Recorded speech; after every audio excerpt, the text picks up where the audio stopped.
suaminya nggak sholat gimana ngomongnya? Nggak usah ngomong aja. Karena memang gini nih, kalau istri nggak sholat, suami bisa ikut dapat dosanya. Apalagi jika dia tidak memfasilitasi istrinya untuk itu. Jadi memang kewajiban suami itu kan ada dua, memberikan nafkah dan memastikan istri dan anak-anaknya mendapatkan pengetahuan agama dan dapat mengamalkannya. Itu sarana untuk bisa mengamalkan ilmunya. Nah, kalau istri itu kewajibannya adalah memperkenankan dirinya untuk suaminya. Itu kewajiban istri, gitu kan ya. Jadi tidak ada kewajiban istri untuk mengingatkan suami ketika suami nggak sholat. Nah, kalau kamu mau mengingatkan dia juga sebagai sesama muslim, sebagai sesama orang yang punya hubungan dekat, gitu kan ya, namanya suami kan, gitu. Kita ingetin, itu jatuhnya perkara sunnah, bukan hal yang wajib. Oh iya. Nah, tapi kalau kemudian ya, gini Ustazah, mengingatkan suami untuk sholat itu hukumnya sunnah. Ngomel-ngomelin suami hukumnya haram. Nah ini yang jangan sampai kita mengerjakan sesuatu yang sunnah dengan mengerjakan perkara yang haram. Nah, jadi kalau kamu mau memang suamimu itu sholat, itu jangan pakai emosi dan jangan pakai ego diri. Karena kebanyakan perempuan itu ketika suaminya nggak sholat, yang bicara adalah egonya. Masa sih saya punya suami nggak sholat, jadi saya punya suami nggak sholat, gitu.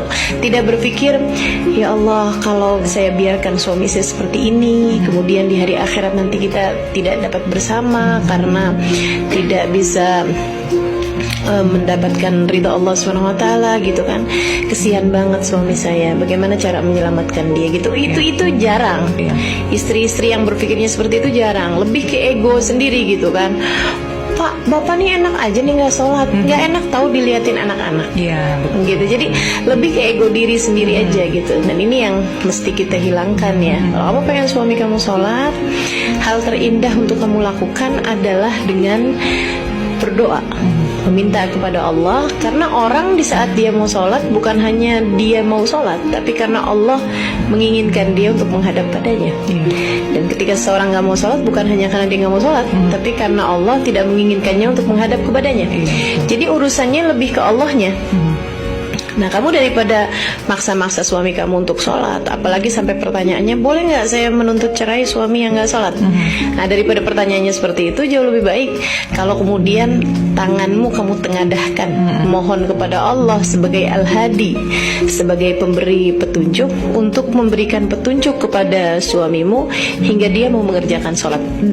Pun juga dengan catatan, kalau nanti sesudah kamu berdoa, mungkin sampai dengan tahajud kamu bangun, bahkan mungkin kamu berbuat kebaikan-kebaikan dengan niat untuk mendoakan suamimu, sampai kemudian suamimu sholat, jangan kamu kira bahwa karena saya dia sholat. Sebab bagaimanapun Allah tetaplah Al-Hadi. Allah lah sang pemberi petunjuk. Jadi tidak ada yang dapat memberi petunjuk kecuali Allah SWT. Kamu berdoa, kamu minta kepada Allah SWT, itu satu. Dan hal kedua yang harus kamu lakukan sebagai seorang istri mengenai suamimu yang tidak sholat ini ya, sambil tetap ingat bahwa suami gak sholat tuh kamu gak ikut-ikut dosanya, tapi kamu marah-marah, kamu dosa, kan gitu kan. Sambil seperti itu kamu mencontohkan, maksudnya gini, mencontohkan bahwa orang tuh kalau sholat itu menyenangkan, gitu. Yang sering terjadi kan kayak gitu, kamu sholat, suami kamu gak sholat, yang kemudian kamu mau nunjukin kepada suami kamu bahwa kamu sudah mengerjakan jalan yang benar, sehingga kayaknya tuh surga udah pasti buat kamu dan neraka udah pasti buat suami kamu, gitu. Jadi akhirnya yang ada adalah arogansi. Justru sebaliknya, kalau kamu pengen suami kamu sholat, tunjukkan perilaku-perilaku yang indah sehingga membuat suami kepengen sholat. Iya betul. Gitu kan, ngelihat istrinya dalam keadaan apapun ceria aja, mau dikasih duit nggak dikasih duit, seneng aja nih. Dampak dari sholat nih, gitu. Dari kesenangan dia sholat nih. Kok kayaknya lagi ada sakit nggak sakit, kayaknya bawaan enak aja, gitu kan. Sementara saya kok susah banget nih, hati saya kering, hati saya hampa nih. Jangan-jangan karena memang hati saya tidak tersentuh dengan sholat.